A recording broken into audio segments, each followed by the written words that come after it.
The Chicago Cubs avoided the sweep in the Queen City, while the White Sox and the Red Sox split their two-game series on the South Side. Someone's playing with the trade machine again when it comes to the Chicago Bulls. Game 2 kind of lived up to the billing, but are you surprised by the final results? We're not. The Chicago Red Stars Soccer Club set a record at Wrigley Field, and we'll have a special edition of Old School TV Monday. That and a whole lot more as the Monday edition of Second City Sports starts right now.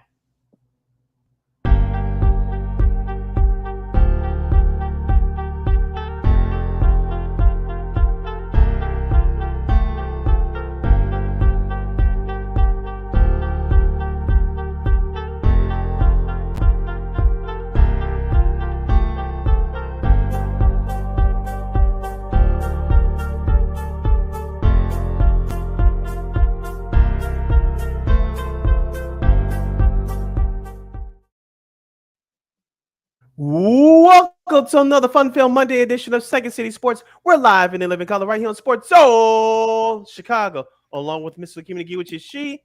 I am Sydney Brown. Hey, that's me. You can follow yours truly on the Twitter, X, and the IG at SidKid80. Once again, it's SidKid80. That's SIDKID80. That's SIDKID80. You can follow my Keita McGee on the Twitter, X, and IG. Make sure you download the Sports Zone Chicago app wherever you get your apps. Follow Sports Zone Chicago on all social media platforms on Facebook, Twitter, X, Instagram, and YouTube. Please subscribe to our podcast. We are located at War Media Podcast. That's WARR Media, PODCASTS. We are available on all podcast platforms, including that iHeartRadio app. And while you're at it, please give War Media a follow at WARR Media on Facebook, Twitter, X, Instagram, and YouTube. And thank you very much in advance for your support. Like, share, subscribe, and tell your friends. We are unapologetically fun, and we have very definite opinions. If you have any definite opinions on the topic of the world of sports during our 2-hour extravaganza, we call it Sports Talk Radio Show. You can always hit us up at Sports Zone Chicago's Facebook page or at Sports Zone Chicago on YouTube. Type in your questions or comments in the comment section. Lakina will get them up on the screen for you. But if you decide to troll and or do something silly, dumb, or stupid, I've given Lakina full powers to give you full spiel and be about. Toodles. But before we begin, we must remind you can catch Sports Zone Chicago live in the living color right now on Roku TV. That's right. So celebrate the squad and get with the program. Sports Zone Chicago is now available on Roku TV. If you already have a Roku television, just tap on that sports photo and download that Sports Zone Chicago app. If you already have a Roku television, if you do not have a Roku television, but you have some handheld devices laying around, iPhone, iPad, iTouch, your Chromebook, or your PC or your Android, just head up to Google Play Store, download that Roku TV app, and access Sports Zone Chicago through that avenue. So no more excuses. Celebrate the squad and get with the program. Sports Zone Chicago is now available on Roku TV. 24 hours a day, 7 days a week, 365 days a year. Live and on demand. Anytime, anywhere. And you know we will provide. And we'll be running you with some of the best here on Second City Sports, as Sid said in the teaser, of course. Chicago Red Stars, the NWSL soccer team, broke a record over at Wrigley over the weekend. Of course, Caitlin Clark, again, another controversy, or is it? We'll get to that in a second. Also, too, of course, can the Oilers break a wall in Game 2 in the Stanley Cup Final? We'll see. And, of course, we'll recap Game 2 of the NBA Finals as the Celtics take a 2-1 lead. But first, as you guys can see in the little graphic here, a little bit of baseball. Really the hottest hitter in the Cubs order. Here's a swing and a line drive toward left. On the run, Dunn can't get it. That ball is off the base of the fence. Talkman digging for third on a screaming double by Suzuki. Some kind for the Cubs to kind of break the ice. And lined out to right. Talkman will come in. Suzuki will come in. Morrell will give it a go. And Ian Happ with the 3-run double here in the top of the first for the Cubs. Short afternoon for him. Talkman reaches for it and sends it out to right center. And Amaya will come in to score. Our guy single for Mike, and it is 4-0 Cubs. There's Marquee with with the highlights here, of course, Beth Mallins and JD Jindashase with the call there as the Cubs salvage a game against in Cincy, and I guess this is probably one of the better games that they played. The Cubs have played outside of the White Sox games. This is actually the first time that a Cubs starting pitcher, of course, Asada was pitched yesterday, that actually won his start. They haven't done that since May 21st. Go figure. I got nothing for that, but I guess that's all you can do. And you leave Cincy with the win. You go to Tampa Bay. Of course, you're going to play them tomorrow.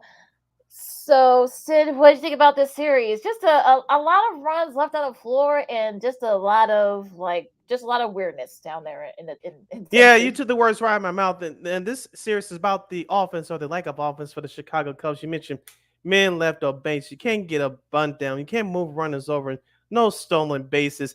And as we said before all season, we'll say it again. The Cubs are being led by their starting pitching. Justice Steele on Friday, Lakina had another stellar start, but once again, the Cubs come up empty-handed offensively. Saturday's game, they had a comeback attempt. It was derailed in the ninth inning.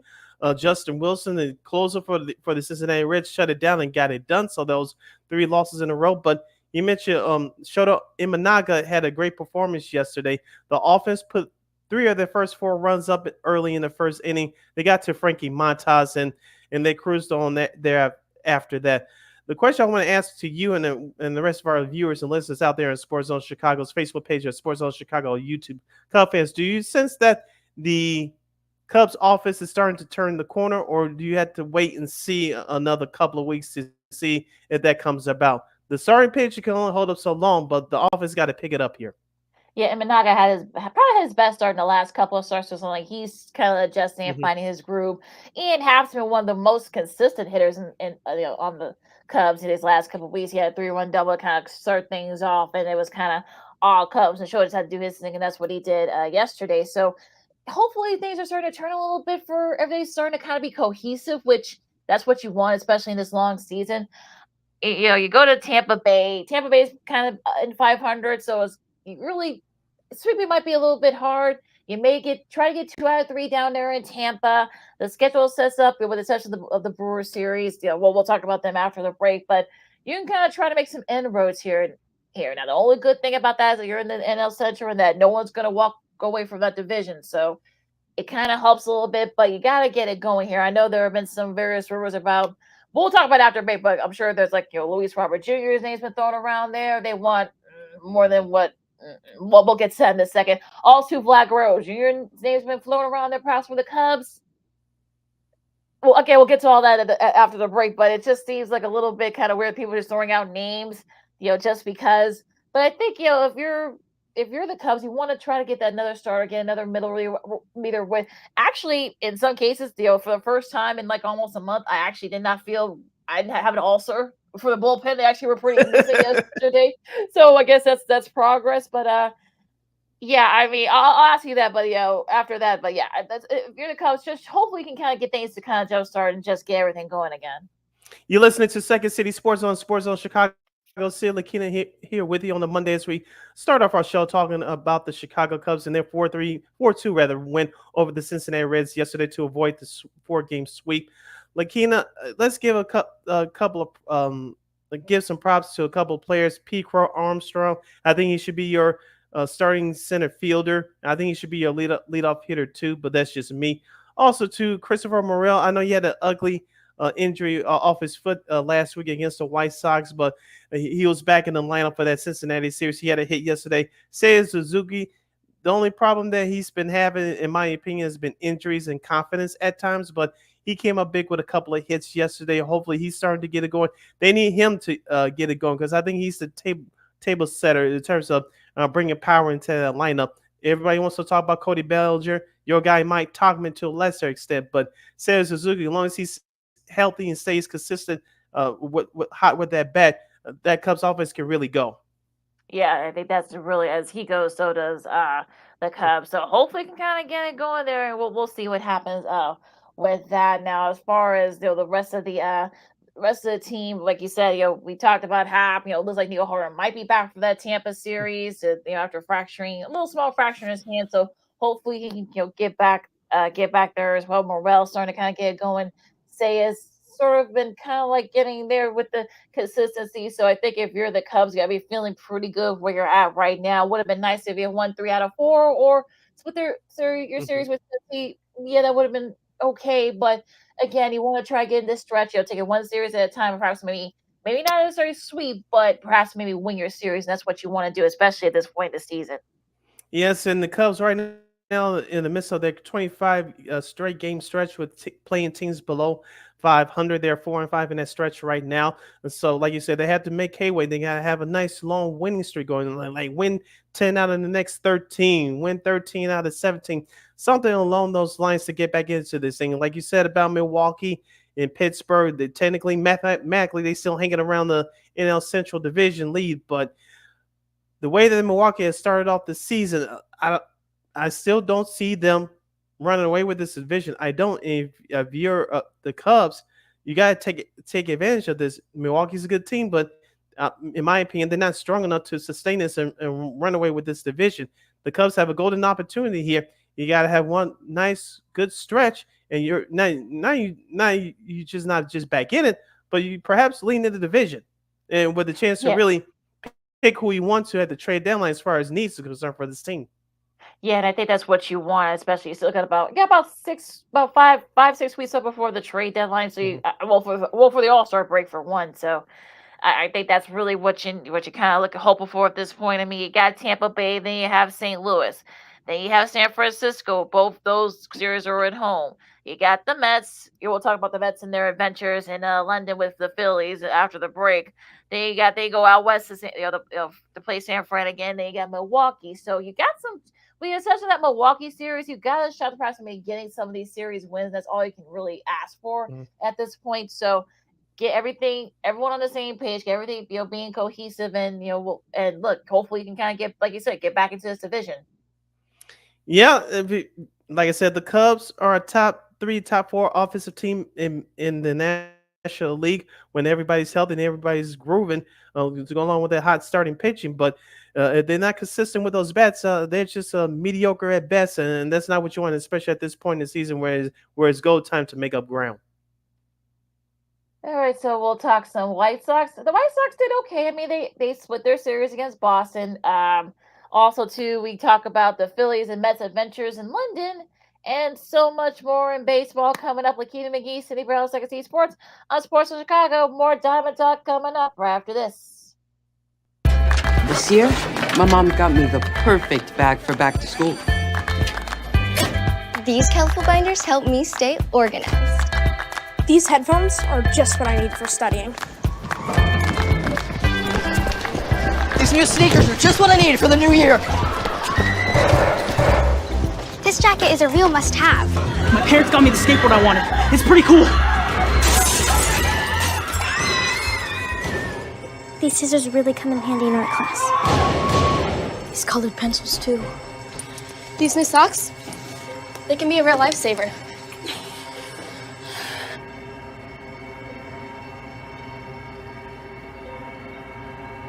I finally got my own phone to stay in touch with my mom.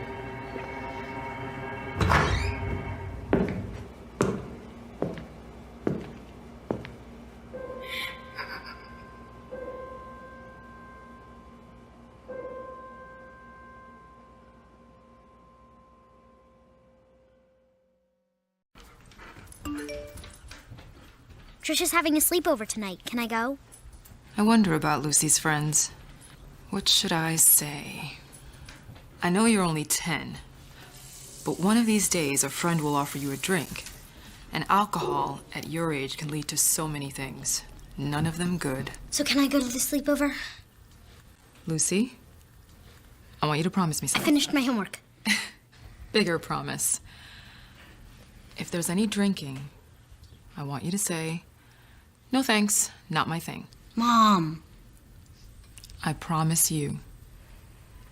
Your real friends won't care. Deal? Sure. Really? I promise, Mom. They really do hear you. Did you pack your toothbrush? For tips on how to start the talk, visit underagedrinking.samhsa.gov. A public service message from the Substance Abuse and Mental Health Services Administration.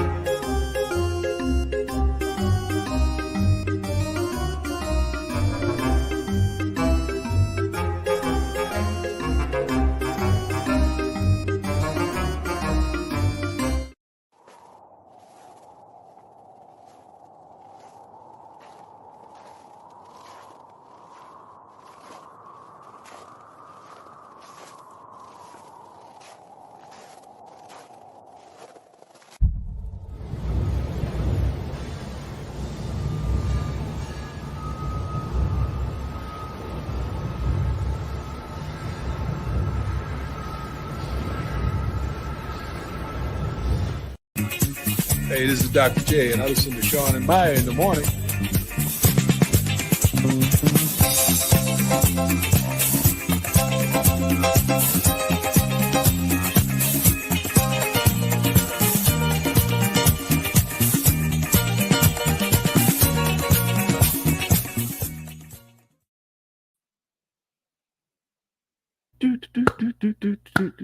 Welcome back to Second City Sports on Sports Zone Chicago, the Monday edition. I'm Sid. That's Lakina. You can follow yours truly on the Twitter, X, and the IG at SidKid80. Once again, at SidKid80. That's SIDKID80. That's SIDKID80. You can follow my Kenny McGee on the Twitter, X, and Kiosco again, IG. We have less than 85 minutes left of this extravaganza we call a Sports Talk Radio Show. If you have any questions or comments for us, you can always hit us up at Sports Zone Chicago's Facebook page or at Sports Zone Chicago on YouTube. Type in those questions or comments to the comment section. Lakina will get them up on the screen for you. And he goes back to that slider. So back-to-back strikeouts for Nastrini. He's probably going to be able to score. This one is hit hard and gloved and caught by Vaughn. Grounded to the right side. Fair ball. Step on the bag and Vaughn moving the tag at second. Got him! The double play turn. Hit hard up the middle. And is knocked down by Westbrook. No play and the run will score. Two down. He hits a right. Out to right. A grand slam. Gavin Sheets. My man. And those highlights are from NBC Sports Chicago. Now, the Sox actually did okay in this series. They did split their series with the Red Sox. Now, again, you saw Gavin Sheets' first career home run, which I'm a little stunned by that. They did win that game on Saturday, but unfortunately, they came back, but then lost lead again yesterday to so that way the Sox were able to even that series, and they left home there. So I guess you could say that maybe, the two games we thought that they would win, the Friday, Saturday game. I know you were at the Saturday game, Sid, and they did just that. So, but then of course they got back to the bad habits on Sunday. So, unfortunately it kind of went all for naught. So, what did you think about about this Red Sox series? Well, the Red Sox are mediocre. I know they won game under 500, so they played like they were a sub 500 team. On the flip side for the White Sox, Paul DeYoung, where did this power come from? I still believe that he leads the team in home runs. He's one of those few veterans that's going to get traded at the trade deadline. He had another big home run in that game yesterday, which unfortunately turned out to a loss.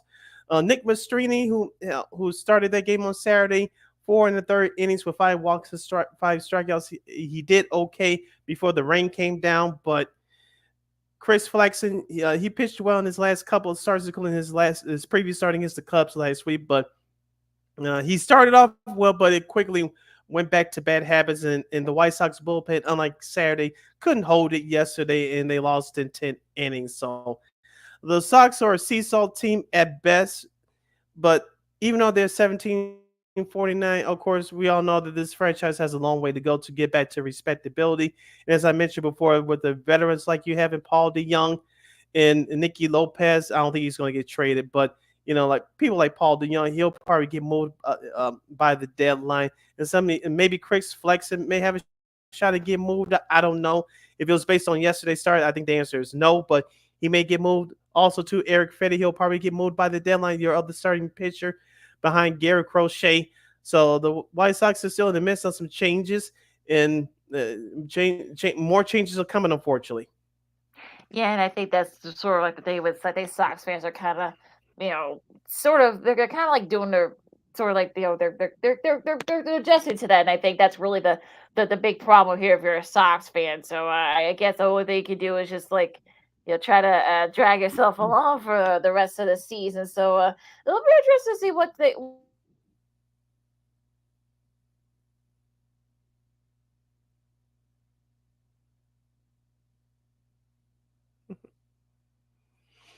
As Lakina was saying before her audio went out, it's going to be interesting to see what the White Sox are going to do going forward between now and the trade deadline.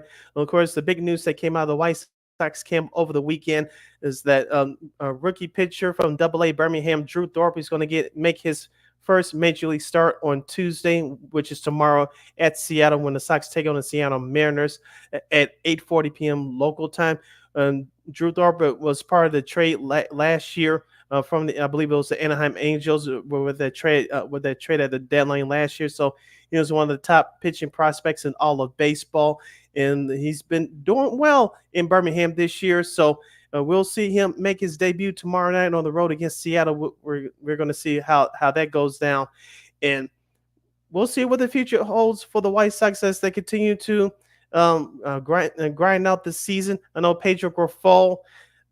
He's, as I said before, and I'll say it again, he's not the manager of this baseball team once the White Sox start to win. I know he's been saying some stupid stuff lately, including I like managing one-run games after losing both games to the Cubs at the Crosstown Series at Wrigley last week. And this guy just keep putting his foot in his mouth time and time again. In my opinion, I think he's over his head. I know he's trying to please owner Jerry Reinsdorf. He wants to keep his job, but I know there was various reports from Ken Rosenthal and such and Jeff Passan that he might have received his walking papers over the weekend, especially after achieving that 14-game franchise long losing streak, the worst in franchise history. Many people thought he was going to get his walking papers, but that was not the case. So for White Sox fans, you just have to ride this out with Pedro Grifol at the end of the year until the end of the season. Owner Jerry Reinsdorf doesn't like firing managers at the middle of the year. He hasn't done so in a long time. So more changes are ahead for the Southside Hitmen, and I think things are going to get worse until it gets better. I know Luis Robert Jr. is back. I know there was some rumor mill about maybe he's up for trade at the deadline along with starter Garrett Crochet. Me personally, as a White Sox fan, I don't like that, is because you really do not have a foundation to set this program in motion to get back into your winning ways whenever this team finally decides to win. Luis Robert Jr., when healthy, is one of the top 10, top 5 best hitters and players all around in baseball. Garrett Crochet, after you traded Dylan Cease to start the year, he's been the most consistent White Sox pitcher in that starting rotation. If the All-Star game was being held right now, he's the only White Sox representative that will go to the All-Star game. He's been pitching great all year. And so if you trade either one of those guys, I think your franchise is set back for the next 5 to 6 years. And Chris Getz, the new GM, is talking about they wanted to get it turned around quickly. And if you said that that's your plan, but you entertaining thoughts about trading Garrett Crochet and/or Luis Robert Jr., I think it sets your program back a few more years. But I know why those reports are out is because the White Sox trying to get the bang for their buck, the most bang for their buck by the trade deadline. Who can they fleece the most for? Luis Robert Jr. and/or Garrett Crochet? Will they be able to achieve that? I'm not sure, but we'll see what happens along that front. You're listening to Second City Sports Zone Chicago. Sid the Kid here with you. Lakina McGill will hopefully rejoin me here coming up as we get into the rest of Major League Baseball. Of course, the series of the weekend took place at the Bronx, New York, between the Los Angeles Dodgers and the New York Yankees. The New York Yankees won the finale of the 3-game series last night by the score of 6-4, but the Dodgers took the first 2 games of the series. Friday night's game went into extra innings. The Dodgers won that. And the Saturday night game that most of the people saw on Fox, the Dodgers dominated the Yankees at the Bronx. To Oscar Hernandez, who's been a great pickup for the Dodgers, he had a big series. He had a couple of home runs. He had a couple of diving catches, spectacular catches in left field during that series. Of course, Yoshinobu Yamamoto, the rookie starting pitcher from Japan for the Dodgers, pitched a great game on Friday. He was a part of the no decision because the game went into extra innings, but both teams pitched well. In that Friday game. The Saturday game saw the bats come out for the Dodgers. And of course, yesterday the Yankees held on for that 6-4 win, as I mentioned. Other series of note over the weekend, the Toronto Blue Jays, they take 2 out of 3 in Oakland against the Athletics. As Lakina mentioned in our previous segment, Vladimir Guerrero Jr., he's the subject of trade talks right now. I know he's not having a good year, but Toronto's trying to get back into the wild card race in the American League. They're 32-33 right now, so it was important for them to win a couple of games in Oakland on the road. As I mentioned, they take 2 out of 3, winning Saturday's game 7-0. Shocker here, folks, in that Saturday game. Kevin Gausman, their top starting pitcher, I'm talking about for Toronto, 9 shutout innings pitched, 9 strikeouts. As we said before, with this Toronto team, we know the names about them with the bats, with Vladimir Guerrero Jr. You talk about Craig Biggio's kid, Kavan Biggio. You talk about Bo Bichette, but their starting pitching has to take the lead and lead this team back to respectability. As I talked about, with Kevin Gausman picking up the win, pitching 9 shutout innings on Saturday. That was very important. You still got Jose Barrios there. And you have Alex Manoah, who's been up and down for the last month. He needs to pitch with consistency. So the Toronto Blue Jays get back on track, taking 2 out of 3 in the Bay Area over the weekend. The Baltimore Orioles, as we talked about throughout the season, they're trying to keep up with the New York Yankees in the American League East. They have taken the first 3 games of the weird 4-game road series against the Tampa Bay Rays. Of course, the series finale is today. How weird this schedule is. I know, of course, as Lakina mentioned in our last break, the Tampa Bay Rays will host the Cubs tomorrow for a 3-game set down there in St. Petersburg, Florida. But going back to the series against Baltimore's pitching starting to come up right now. Don't forget about Rodriguez and Cal Bradish. They pitched great games over the weekend. Of course, the bats are always there for Baltimore, waking up as usual with Cedric Mullins, Gunnar Henderson, and of course Adley Rutschman. They start all-star catches. So Baltimore looks like they're starting to come together. And now Tampa Bay, who they're starting to get back in the race a little bit, they have lost their last 3 games in a row. My partner, Miss Lakina McGee, rejoins me. Lakina, I was discussing about the AL East. Of course, the Yankees, they avoided the sweep last night, beating the Dodgers 6-4. Toronto takes 2 out of 3 in Oakland. And, of course, Baltimore has taken the first 3 games of their weekend series against the Tampa Bay Rays, of course, with the weird scheduling. Now, the series finale is later on today. Yeah, that was that kind of like how you end your series on a Monday and a 4-game, so that's a little bit weird. Now, as far as the Dodgers and the Yankees, I mean, that was a pretty entertaining game last night. I mean, since the game 2 was over, so I figured I was able to finish up watching that because going back and forth from game 2 of the NBA Finals, it was actually, like you said, Judge came up really big. We'll see if Soto. Hopefully, it's not too serious as it sounds like it is. So I'm sure that was more precautionary for him, keeping him out. So that would have been fun. That would have been fun to be able to got him. But that was actually a good series regardless. Baltimore starting to get it going again. Rossman's been very good for the Orioles. So I would say, I think that the AL East is starting to shape up really good between the Orioles and the Yankees. Yeah, I want to go back, ask you a question about the Dodgers and Yankees series. Did you check out the Friday game? Poteet was the starter for the Yankees. And of course, Yoshinobu Yamamoto, the rookie starting pitcher for the Dodgers. Did you check out any of that game live on Friday? It was a real pitched game until it went into extra innings and the Dodgers came through thanks to Oscar Hernandez. Yeah, that was a really good bat by him. Unfortunately, I didn't watch it because, like I said, the first game of that series was on Apple TV Plus. I was able to get the highlights, but it was actually ended up being a really good win for the Dodgers. Now again, and like I said, nice win for the Yankees last night to avoid the sweep. So that's all you can really ask for. No, I wouldn't mind. I'm sure Fox execs wouldn't mind seeing that in November later on. Right. So we'll see what happens. We'll see if that comes to fruition. Still a lot of ways to go, but yeah, really a really solid series. I think if you're the Dodgers, you'll take that, cap it off your East Coast trip, and we'll see what happens the rest of the way. Now going to the AL Central. The Guardians had a nice weekend. They win 2 out of 3 after dropping the opener against the Mavs. They did end up winning the next two, and looks like they're starting to get going as well. Yeah, I mentioned Stephen Kwan, I think the best leadoff hitter in baseball. Of course, he's made his return to the lineup of the Guardians. He actually had a home run and a couple of RBIs during that win last Saturday night. Of course, we talking about Andres Jimenez, their second baseman. Jose Ramirez had a big series as well. I told you he's my top 3 AL MVP candidate, and he came up big this weekend. As we talk about Cleveland's starting pitching, which is trying to establish themselves, this Guardians team is being led by the office right now, and call me crazy, Lakina. They are definitely by far the best team in this trash AL Central division. It's not even close. You could talk about Minnesota, which we'll get to in a minute. You could talk about Detroit, who's been up and down. I know we'll get to Kansas City in a minute, but Cleveland by far is the best team in this AL division. It's not even close. Yeah, definitely. And we'll see if they can kind of get it going. Their pitching can kind of catch up with their hitting. Now, speaking of the Royals, they did beat my Mariners, my adopted team Mariners, 2 out of 3. They did come back from, I think they were down like 9-1 or something like that. They came back, scored 9 Yeah, on runs. Friday. Yeah, I saw that. Yeah. Mm-hmm. Yeah, they came back. I think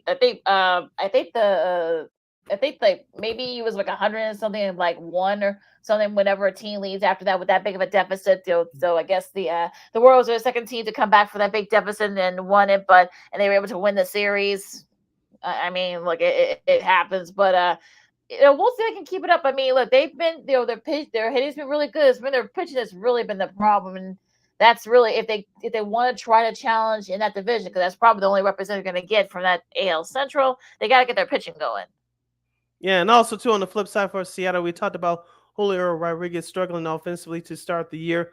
Hopefully, this is a good sign of things to come with him getting that game-winning hit in the 10th inning yesterday for the Mariners to avoid the sweep. They got to get it going here because the Texas Rangers, even though they're scuffling right now, we know where Oakland is. Houston, they're trying to make it back despite all the injuries, especially to their starting staff. They have 2 starters now. They're out with Tommy John surgeries, but the Astros are trying to make a run. So you're Seattle. You can't wait for everybody else in the division to fall flat on their face. You got to go make a move right now. I'm not talking about trades, but I'm talking about winning ball games, putting a nice winning streak going. Now, speaking of the Twins, they lose 2 out of 3 to the Pirates, and I'm wondering though about the Twins. I know they've had a lot of injuries, but yeah, the Twins I'm not liking where the Twins are going at the moment. Yeah, we talked about their starting pitching being inconsistent. It's been good at times, and then games like the series like this weekend, it was exposed. But they still have veteran leaders like Byron Buxton and Carlos Correa, and their offense could be skittish too at times. It's just at times they're just consistently inconsistent. In Pittsburgh, on the flip side, you really wonder, are they really going to turn that corner, especially with all that young talent, especially with Ryan Reynolds? I know you have Paul Skeens, who made his debut a month ago. He's settled in very nicely to head up that young Pittsburgh Pirates starting rotation. But these two teams, if you really look close to it, they really mirror each other. I know Minnesota has the better team, and they're barely over 500, but I'm not sure I'm a believer in them in the long run. Taking my White Sox hat off for a minute, I'm not sure I'm believing in this Minnesota team in the long run. I know I picked them to win the division, but I didn't expect them to scuffle like this. Yeah, then we'll see if they can kind of get together. They're not going out west. Now the Mariners, we talked about that. The Mariners losing 2 out of 3 against Kansas City. And then of course on the flip side for the Rangers, you thought that maybe they were starting to figure things out. They ended up losing 2 out of 3 against San Fran at home.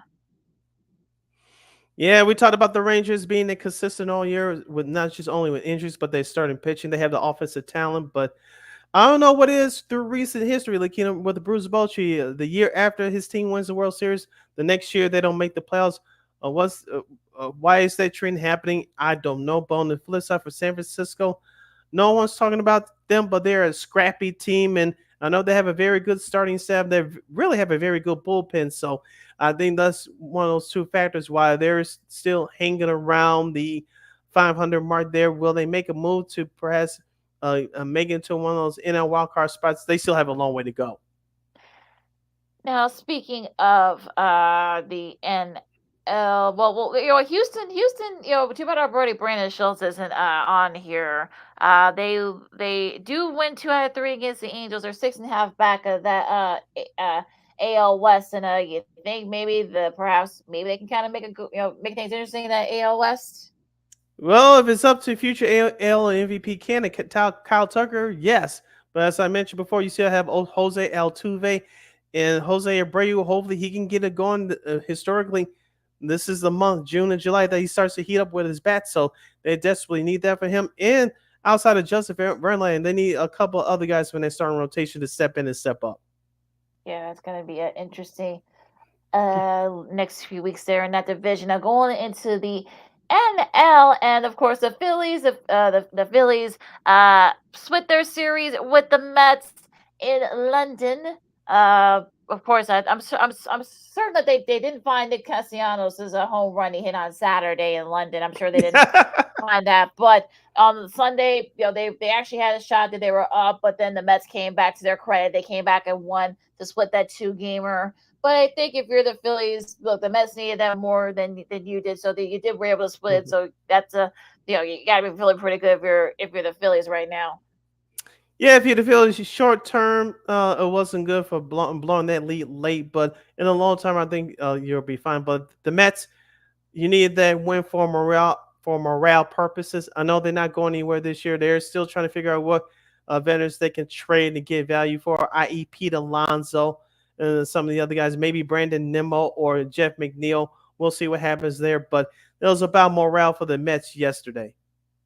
Now, Atlanta, unfortunately, we talked about that. Maybe they started figuring out they beat the Nationals in the opener of their 4-gamer, but they didn't lose up the last 3. So, yeah, things are a muck down there in Atlanta.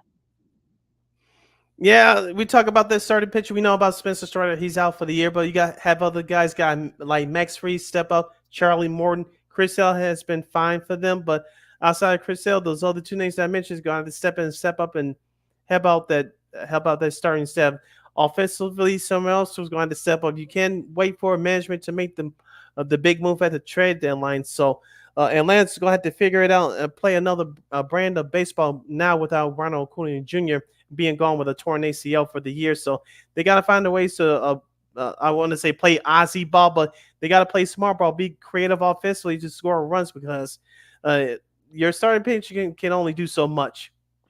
Yes, it can. So we'll see if they can figure things out there now in the Central. The Milwaukee they get 2 out of 3 in the Motor City. Look, I know we've been talking about Milwaukee. Look, I get it. They've been playing very well. They've got Sanchez and Torino, but it's just like I just don't believe in this team just yet. I just don't think they've got the talent and the sort of the experience to do this long term. Yeah, as far as that series is concerned, it was more about the Tigers and their lack of offense. I know Spencer Torkelson, now ex-Tiger, they gave him his walking papers over a week ago. Their bullpen, that I loved looking at to start off the year, that's disappeared. Their starting pitching has disappeared. And so Milwaukee, they just took advantage of the Tigers' mistakes over the weekend. Are the Milwaukee Brewers going to turn out to be the big red machine? No. But they take advantage of the other team's mistakes, and that's what happened this past weekend. All right, St. Louis is also they beat the Rockies. They split their series with the Rockets, just say, and they had a 4-gamer. So again, same thing. I mean, I'm not, like I said, I'm not a believer in the Cardinals either. I know some people actually picked them to win the division, but they're kind of like the Cubs, a slightly more mediocre version of the Cubs, I would say. I mean, I don't trust a lot of that. Their pitch has been a problem the last couple of years, so we'll see if they can figure things out. Now going out west, like I said, the Dodgers, they took 2 out of 3 in the Yankees series, the Hernandez is not, no relation, but they had a good series. They had a great series there. Mookie Betts had a good series over there in New York, I should say, Yankee Stadium. So looks like they're starting to kind of get it going there for the Dodgers, and for all you Dodger fans, you can finally relax a little bit. not call for Dave Roberts' job. Just saying, at least for today, I guess. I know before that series, the Dodgers were 12-12 in their last 24 games. I know they lost 2 out of 3 in Pittsburgh to open up their East Coast road trip, but they rebounded nicely, as you mentioned, winning 2 out of 3 against New York, even without Juan Soto. Those games were competitive, and the Dodgers showed their true mettle. If you're a Yankees fan, it's nothing too much to be worried about. I know Juan Soto's for precautionary purposes. You'd rather have him healthy for the stretch running and for the playoffs than to be hurt even worse than right now. So for the short term, you're a Yankees fan, you're glad that you weren't swept. The Dodgers, as you mentioned, they get back on track, and they still dominate in that West. Now, as far as the rest of the West, the Padres, they split their 4-gamer against the Diamondbacks, even though they scored. They got beat 10-3. Then they lose. They really got pounded on Saturday 13-1. Now they did win yesterday. To split that series 9-3. So I have no clue what to say about the Dodgers team. I mean, they're kind of hard to figure out. When they're against the Dodgers, they're actually right at their level. They actually have won the season series so far. But with everyone else, they've been not good against the rest of the rest of the league. As I said about the Twins Pirates series, these two teams with the Diamondbacks and Padres, both of them mirror each other. I know that the Diamondbacks had more serious interest in the Padres this year, but both these teams mirror each other. And you would think that one of those two teams, they were expected to give the Dodgers a challenge for the NL West title. Maybe they'll still be the case, but right now I just don't see it for any of these two teams. Yeah, same thing with the Giants. You thought that maybe the Giants might be right there to kind of challenge, or they're kind of been quiet, but the same thing with them. They haven't been very well lately. Now going to the schedule as we close out this first hour, Baltimore and Tampa Bay, they finished up their series. The latter game of that will be on FS1 tonight at 5:50. Colorado and Minnesota. That should be a interesting series there between two up-and-comers. Then you've got excuse me, we have a little bit of trouble talking today. You got the Yankees and the Royals. That should be a fun series. We'll see what the Royals are made of. Yeah. Toronto and Milwaukee. You thought that maybe this might actually finally get Toronto to get things going. An early start, well, not early start, but yeah, the White Sox are in Seattle to start their series at 8:40. That should be an interesting one for the White Sox. Oakland and San Diego, and you got Houston and San Francisco. In other series that are starting tomorrow, the Cubs will take on the Tampa Bay Rays in St. Petersburg. The Battle of Ohio will take place in Cincinnati between the Cleveland Guardians and the Cincinnati Reds. Other series that are starting tomorrow, the Miami Marlins will travel to New York to face the New York Mets. The Phillies and the Red Sox will do battle in Fenway. That's the Tuesday night game on TBS tomorrow. That's at 6 o'clock Chicago time. Other series starting tomorrow, wrapping up Pittsburgh at St. Louis, Anaheim at Arizona, the Houston Astros at the San Francisco Giants, and the Texas Rangers will start their 3-game series in LA to take on the Dodgers. And that is your schedule for this weekend, for this week, I should say, in MLB. Hour number 1 in the books. Hour number 2 just around the corner right here on you're listening to Second City Sports on Sports Zone Chicago. We have breaking news from the world of the Los Angeles Lakers. Have you seen my bottle? Yeah, someone dropped the ball there. We'll give you the details, and we'll give you our Cisco and Ebert review of Saturday night's Game 1 Stanley Cup Final, and along with last night's Game 2 of the NBA Finals between the Dallas Mavericks and the Boston Celtics. That and a whole lot more as hour number 2 is coming up next, right here on Second City Sports on Sports Zone Chicago. No, I don't know. I'm scared. I mean, you're so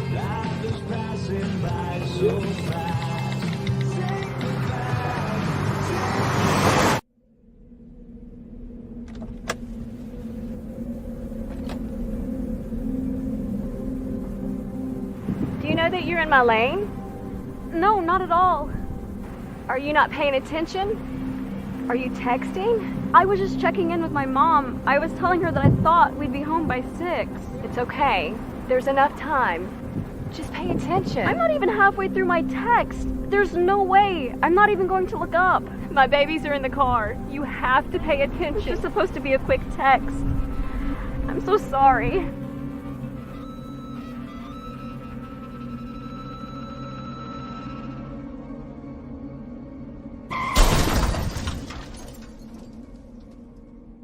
Hi, I'm Tom Brady, the director of DODEA. September is National Suicide Prevention and Awareness Month. The simple act of reaching out and caring for those in our communities is something we all can do. Just being there for someone you care about can be a tremendous first step in getting them access to confidential resources and support that they need. It only takes one person and one small act and 1 minute to make a difference. Let's make a difference.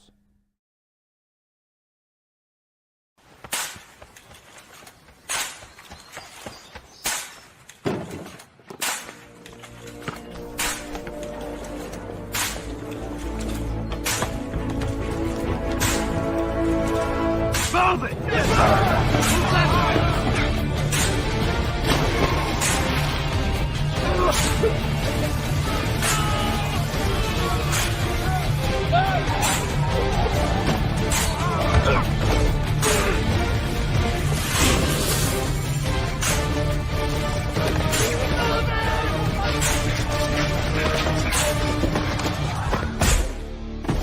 Many will hear the calling. Few will earn the title. United States Marine. The few, the proud, the Marines.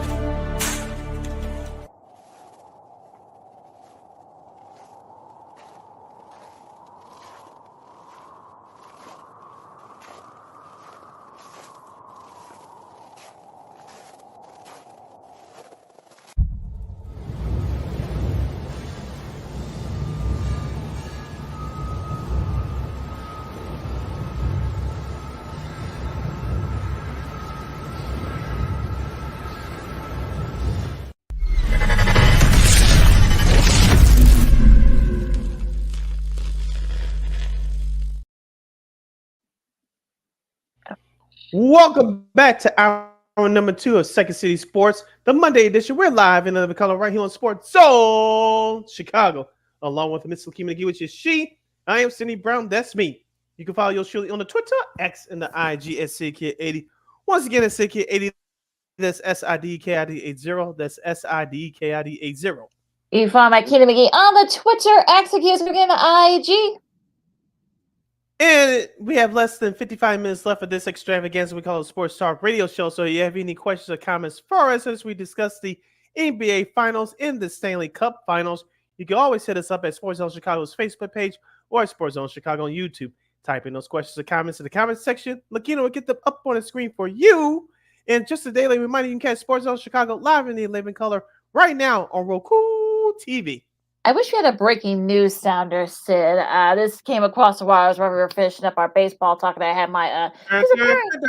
Yeah, I had my little disappearing act. So sorry, folks. Sorry about that, folks. But yeah, Danny Hurley has said thanks, but no thanks to the Lakers job. Instead, this is according to Adrian Wojnarowski and other outlets. Mr. Hurley is staying with the. Let me see if I can get it up here for an additional 6. They actually was offered 6-year, $70 million contract offer, but apparently he said thanks, but no thanks, and instead he's going to get a little bit of a raise over at UConn. Okay. I will say this, and then it'll be in the floor is all yours, Sid. I mean, I don't think he was going to go anywhere anyway, because I just don't think. Look, you get more control in college. I know with the NILs, it's a little bit harder, but he'll still have his choice of guys that he'll get to play on his team. Plus, he's coming off a national 2 national championships, back to back. So there's all this stuff about I'm sure he probably saw the situation. Probably was like, you know what? I'm good. I'm good at UConn. I'm good. I don't know if you were stealing thoughts out of my brain or what, but I was thinking about this during the Freaky. break. Uh, was he really trying to milk the Lakers, or was he really serious about going over there? Now you mentioned, Lakina, about him having more control at UConn, which he does despite NIL and the transfer portal, which is really key. Uh-huh.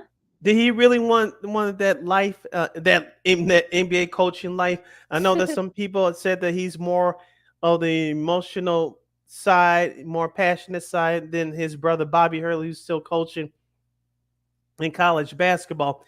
Well, is he the new age, as I call him, the new age Doug Collins? He gets in his emotions a little bit too much, and then if that, when that happens, you burn yourself out pretty quickly. So, like you said, was he really using the Lakers? Or did he really want to? It kind of. I know we'll hear some more stories coming out in the coming hours and days. But if he was using the Lakers, good for him. He got what he wanted from UConn. And he's going to stay there back on the East Coast. The question is now for the Lakers: is JJ Redick back on the table, or is Sam Cassell a serious candidate for that job? Are they going back to the well, or trying to quote unquote appease LeBron? Hmm. Because I mean, because the NBA draft is, I think, 2 weeks away, Lakina. yep, And I think yep, they have two picks, if I'm not mistaken. So yep. you got to have a coach in there by the end of this week, or not the latest, around this time next week, because whoever they're going to pick, the coach is going to have some involvement in here. So, like I said, they should hire a coach that's not going to cater to LeBron James's demands. But I think Rob Pelinka, Jeannie Buss, they got a lot of questions to answer here. And if this goes the way which I think it's going to go in terms of JJ Redick, it's going to end ugly before it gets better. That's just my opinion. I mean, I know some people. Cause I've already seen some of the tweets. That's why I was looking down on my phone, folks. So I apologize. But there are some people say, "Oh, maybe Coach Hurley used this to kind of get more money from UConn." Now they can only give so much because they're independent in football. They want to keep that money for Jim Moore Jr. and his. So Mhm. if you're him, you're probably well. Let's so they did get a little bit of a bump in salary. Now, again, could he have used this as maybe a little thing to get a little bit more money? Which I said that when he first when all this stuff came out, Mhm. probably. So look, good for him. Look, he's in the position now where like he's got double. You got two championships now back to back. Could be one of the favorites. Could be a preseason top 5 team next year or top 10 at the very least. So look, good for him. Look, and I don't think he's a Jersey guy. I know his wife's a Jersey. Andrea's a Jersey girl. Mhm. They're not. They don't seem like West Coast people. So I know both their sons are grown now. I know, of course, his youngest son Andrew was on his played on the squad for those 2 national championships. So yeah, I think Yeah. you know what. Whatever. So yeah, you know what? Hey, good on them. And look, Sam Cassell, come on down. He deserves opportunity.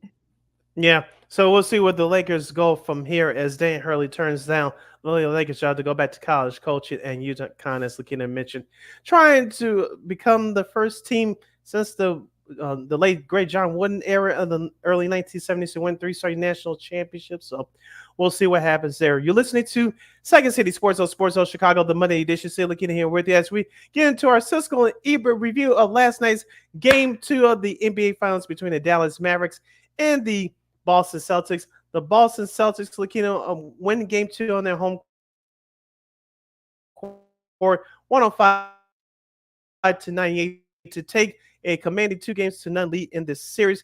Jason Tatum blown off the floor in Game 1. They did play better in Game 2, but they still struggled to shoot from the outside, in particular from the 3-point range. So did Boston. But Lakina, it came down to the basics. It came down to a couple of serious runs by the Boston Celtics.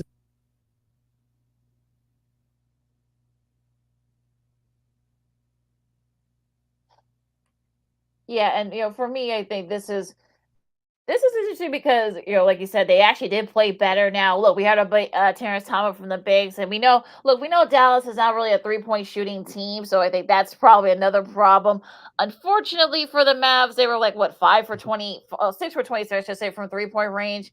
That's not good if you're trying to stay with the Celtics. I mean, it's going to be interesting to see. Game 3 is Wednesday, so they get a little bit of time and a little bit of rest. But Luka needs help, and look, you gotta Kyrie's still struggling a little bit. I know he had 16, but he could do a little bit more.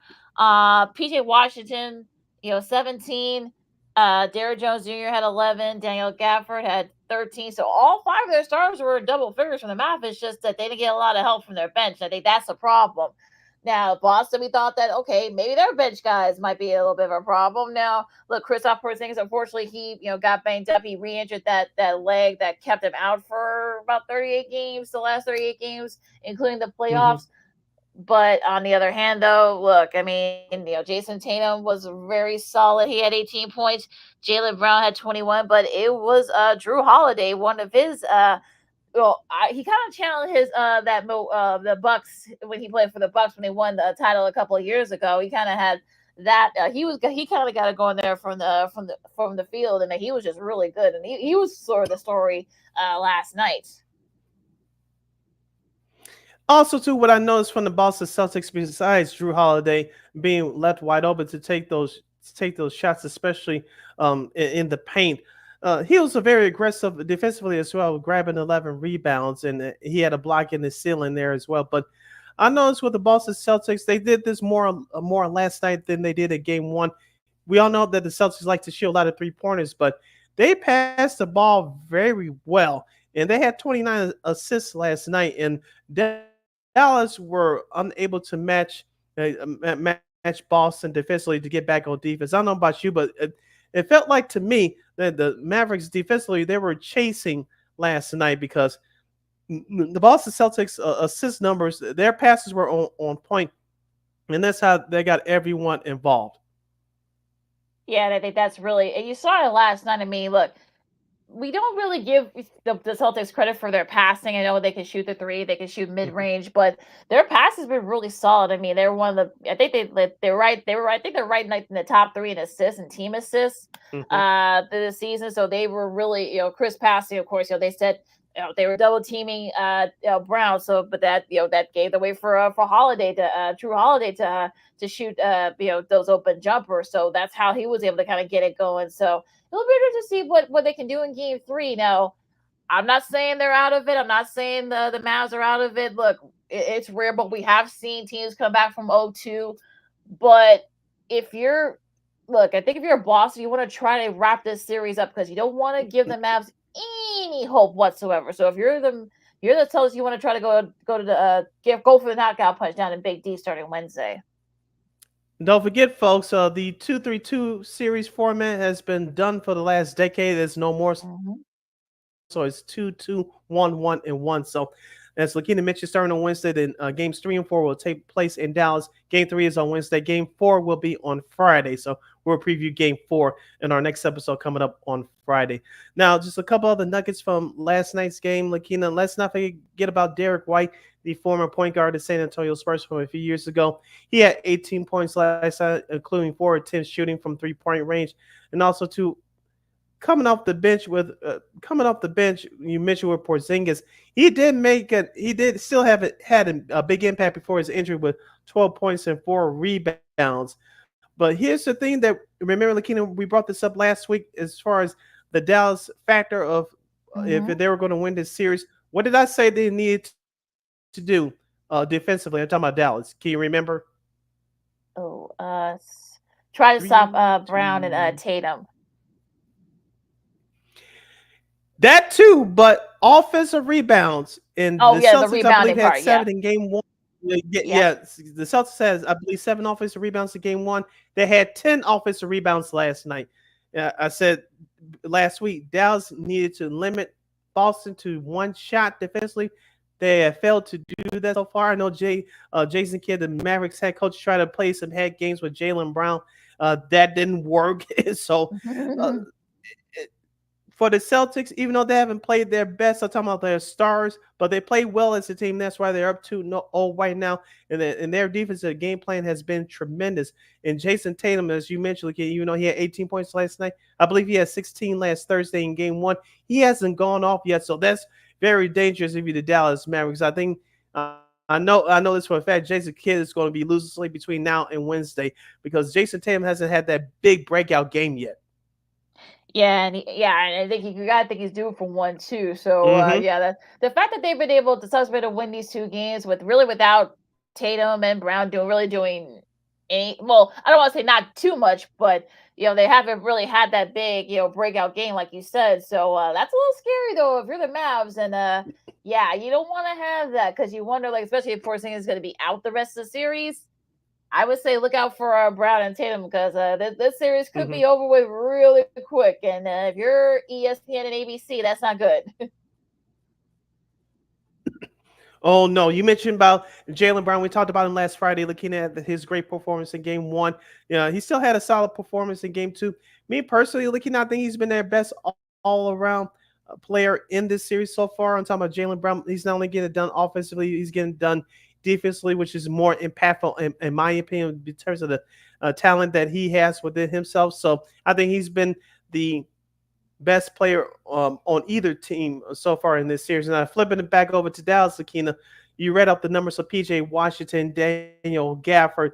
I know statistically they did a little bit better last night, but looking at that game, Lakina, both I really didn't see the impact that both of them had on the game, even though technically the Mavericks were in it. P.J. Washington let's throw in Derrick Jones Jr. as well. So Washington, Jones Jr., and Daniel Gafford. I know all three of them were better statistically, but you just didn't feel the impact of what they did last night. It was all about Luka Doncic again. I think he was a little bit more aggressive, in my opinion, to start off the game than in Game 1. He was driving the ball to the basket, and he was actually drawing some contact. Kyrie Irving, you mentioned with the 16 points, but he struggled still shooting from the outside, 0 for 3 from three-point range. In that first half, Lakina, what I took away from that first half, everything was even except for the score. Boston were leading by 3, I believe, at halftime last night, 54-51. The difference was the free throws. The Celtics were 13-13 from the free throw line in that first half. Dallas 5-11. Yeah, that's not good if you're still. And both teams were shooting poorly from 3-point range. Yeah, so that's the key there if you're Dallas. So you hope that maybe being back home, Kyrie can kind of get some home cooking. Maybe that's what they need. But if you're the Mavs, yeah, you really got to win at least one of these next 2 games, because if not, this series is going to be over with. And yeah, that's not good. Yeah, so what are your keys for both teams for Game 3 on Wednesday? Now the series shifts to Dallas. Like I said, the home cooking. I just said it. I mean, if you're Kyrie, maybe, like I said, maybe being at home will help. I mean, maybe you'll shoot better. Maybe you'll be able to help Luka a little bit, and the guys, the bench guys can step up a little bit. If you're Dallas, you got to play around your bench a little bit, especially if if your starters aren't doing very well. If you're Kid, now if you're Boston, you want to see, like I said, if Porzingis is going to be out, if not Game 3 or for the rest of the series, you got to wonder, like, maybe like I said, maybe Tay will have that breakout game that we've been looking for all year. And if you're, like I said, if this is a chance for them to put the series away, and look, the Boston's going to want to do that. So I would say lock down defense. Try to like, you're not going to be able to stop Luka. So lock down Kyrie and the rest of the starters and the bench, and then you'll be fine. And on Dallas, you just gotta shoot better. Look, our buddy Terrence Town from the Big said it. I mean, Dallas doesn't really shoot the three ball good like that, but they actually shoot better at home than they do on the road from the 3. So maybe they can kind of play off that and perhaps maybe try to cut into the series. Yeah, for me, you took one of my keys away for Dallas, so I'll still mention it. They had to shoot the ball better from the outside. They got to cut down on the silly turnovers. They started to do that in the second half last night, if you paid attention closely. Luka Doncic had a bad turnover coming out of the backcourt in that fourth quarter, in which led to another big run for the Boston. Number 2, keep Boston off the offensive boards. I said in the first 2 games that Dallas did a terrible job keeping Boston off the boards, especially with the offensive rebounds. Keep Boston, limit them to 1 shot, and then you get out and run. Dallas definitely has to rebound the ball better, cut down on the turnovers, and shoot well from the outside. I think that confidence will return, as you mentioned, as Dallas goes back home. For Boston, I know you don't want to assume, but assuming that Kristaps Porzingis is out for the rest of the series, everybody had someone from that bench squad that had to step up. I know Sam Hauser got some tick last night, but he didn't do anything. Kevin Pritchard, he's still going to have to show some signs there. He's got to step up a little bit more from the scoring department coming off the bench, because I'm still banking on Jason Tatum having a 30-point performance coming up in Game 3. Yeah, that's gonna be the thing here. Peyton Pritchard he's gonna be the key. Xavier Peyton Pritchard, Tillman. sorry, I'm thinking about the old GM Kevin Pritchard for the I'm about to Portland say, back in. go over to Kansas. He played with Danny Manning. They won a national championship. Right. That's on the way back machine for that one. Yeah. Yeah, we're really getting old. Yeah, I know, right? Yeah, those guys need to step up. Porzingis and Luke Cornett. We didn't see him yesterday, but we might see him on Wednesday. So yeah, if you're Boston, like I said, your bench guys got to step up. Yes, if Porzingis is going to be out, so it's just that simple.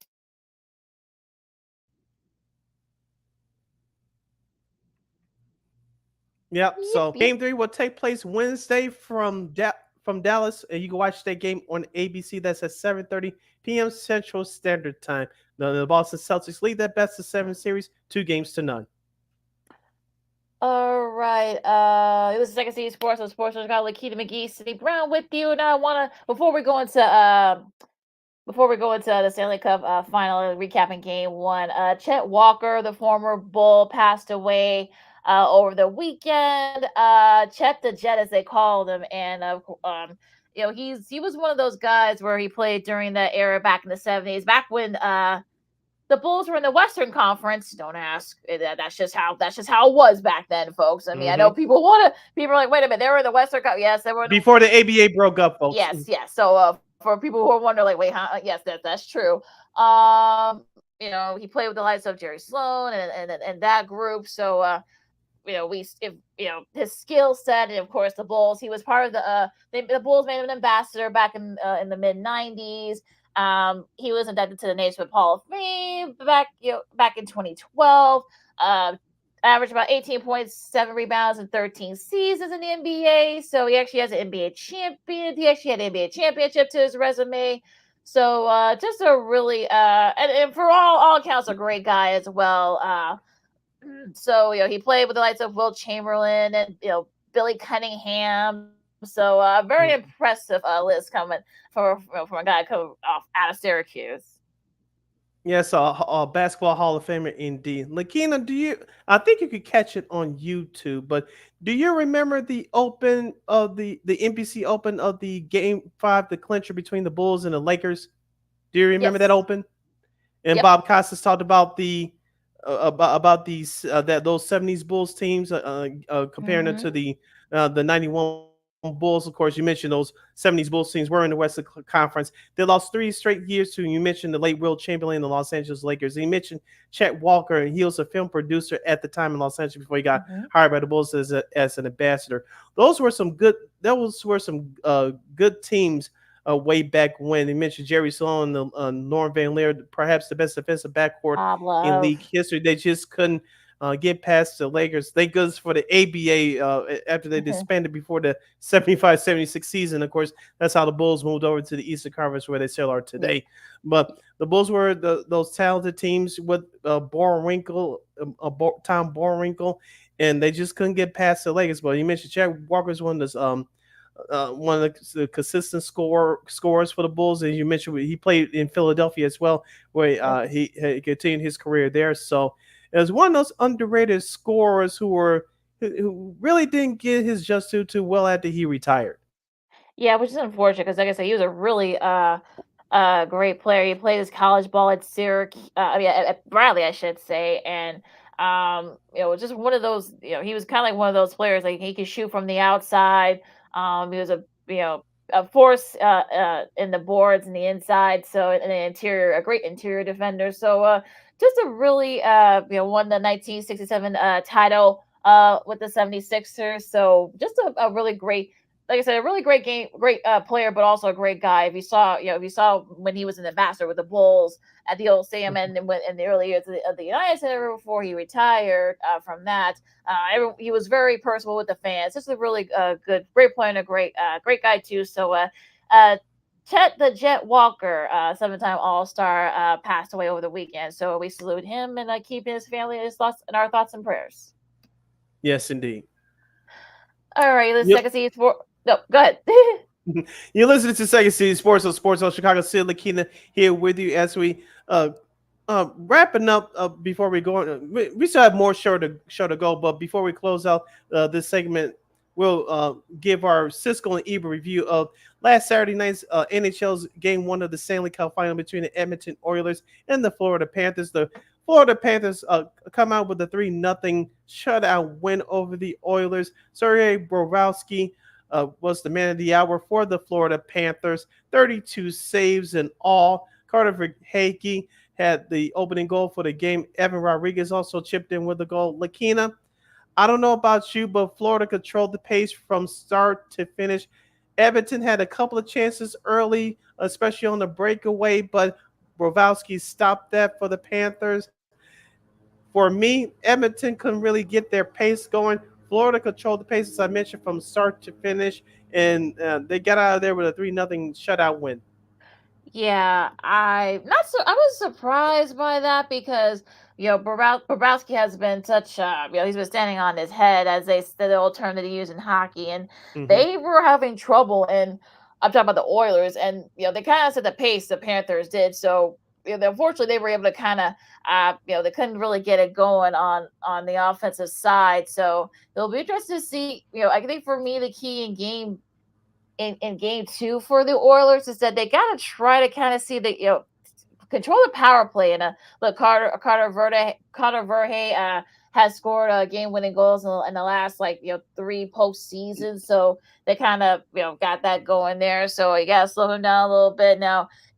Connor McDavid's going to have to try to be a little more aggressive on the on the inside, especially for them to try to get. Like I said, it's going to be hard. Like I said, Bobrovsky's been lights out, but you can kind of break away from that, and hopefully they can kind of get it going. Because if they lose this game coming up tonight, I don't want to say it's over because look, we've seen guys come back from 0-2, teams come from 0-2 down, but you don't want to be in that hole going up to Edmonton.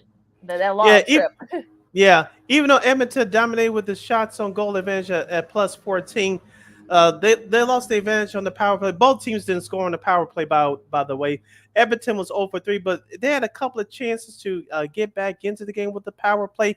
I don't know if I think it was toward the end of that second period. Lakina, Ryan Nugent-Hopkins had a chance to score on a one-timer with the man advantage. He got stopped by Bobrovsky, and I thought that was another turning point in the game there for both teams. Also, too, we talked about Florida being a high-scoring team. They can get up and down. They stepped up their physicality throughout these playoffs, and Game 1 was no different with a 57-32 advantage.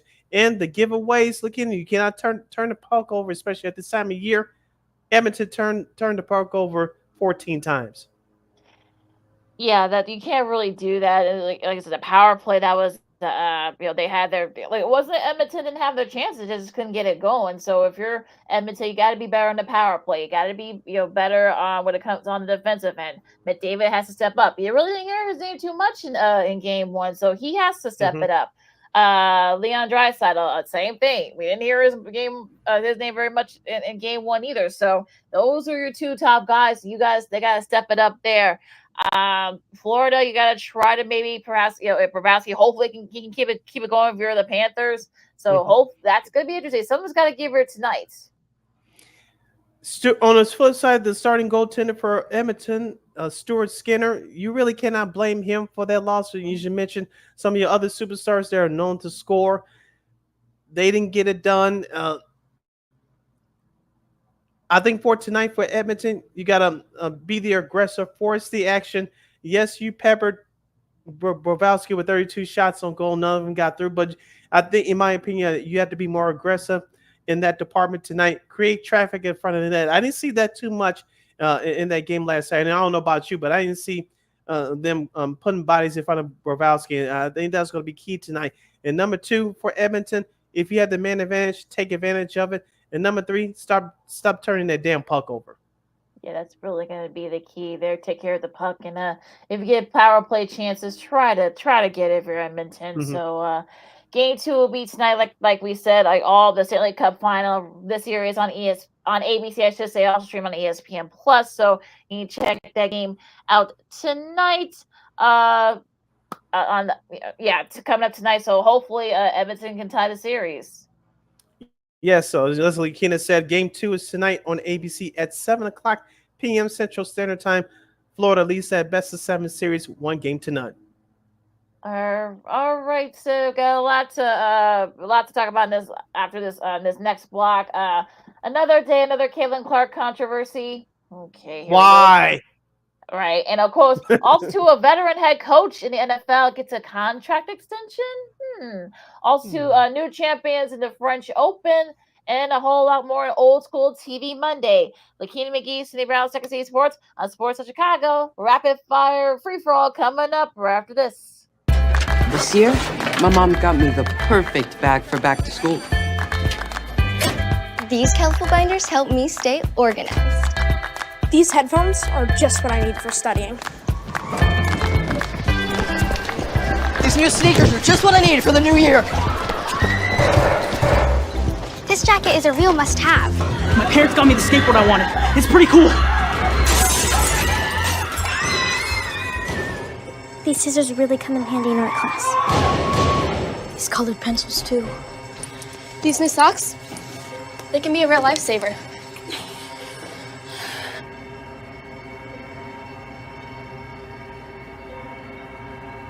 I finally got my own phone to stay in touch with my mom.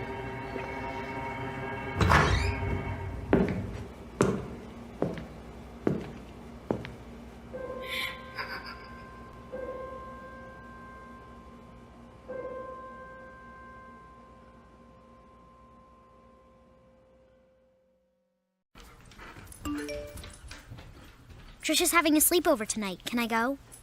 I wonder about Lucy's friends. What should I say? I know you're only 10, but one of these days a friend will offer you a drink. And alcohol at your age can lead to so many things. None of them good. So can I go to the sleepover?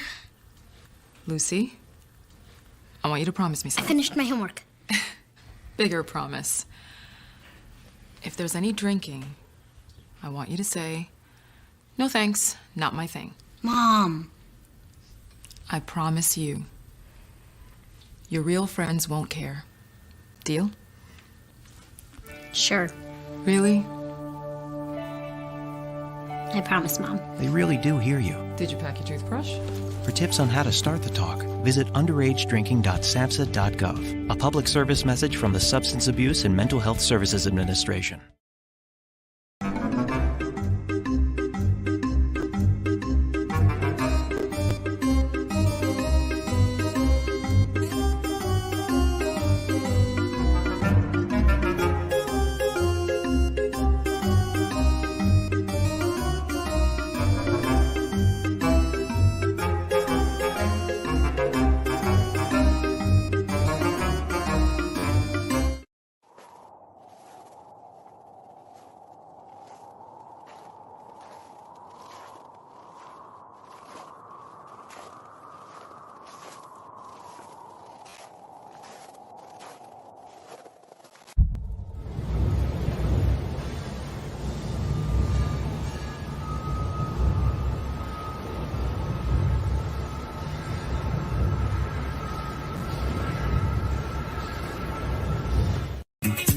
Hey, this is Dr. J, and I listen to Sean and Maya in the morning.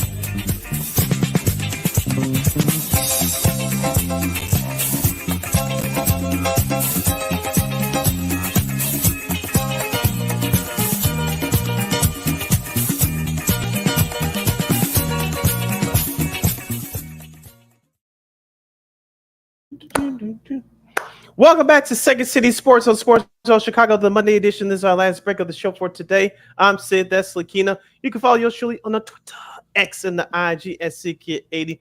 Once again, at SidKid80. That's SIDKID80. That's SIDKID80. You can follow my Kenny McGee on the Twitter, X, again, the IG. We have less than 25 minutes left of this extravaganza we call a Sports Talk radio show. So if you have any last-minute questions or comments for us, you can always hit us up at Sports Zone Chicago's Facebook page or at Sports Zone Chicago on YouTube. type in those questions and comments in the comment section. Lakina will get them up on the screen for you.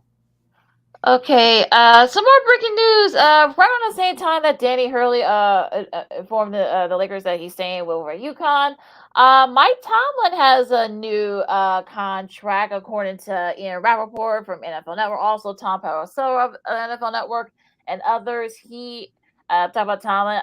The Steelers announced that that he's getting a 3-year contract extension. The contract will run through 2027. I don't know how some Steelers fans feel about this, but I guess I don't know. I guess you're saying that for anybody that I guess thought that he was going to be a lame duck coach going into this coming season, I guess that's I guess the Steelers answer that question. Yeah, he's getting a 2-year extension. So 25. Yeah, 3-year extension. Sorry, I'm counting. I'll count that to 2024. So yeah, congratulations to Mike Tomlin. I know this is not the protocol to do any professional sporting business, leaving the lame duck head coach and with the not having at least a extra year of security just in case they get fired. But what we're going to talk about this year is we're going to get more into when NFL training camps open later next month. But he has a dilemma on his hands. Russell Wilson, the starting future Hall of Fame starting quarterback. We all know that with his age, he's on his last legs. Of course, they picked up Justin Fields via trade from Chicago.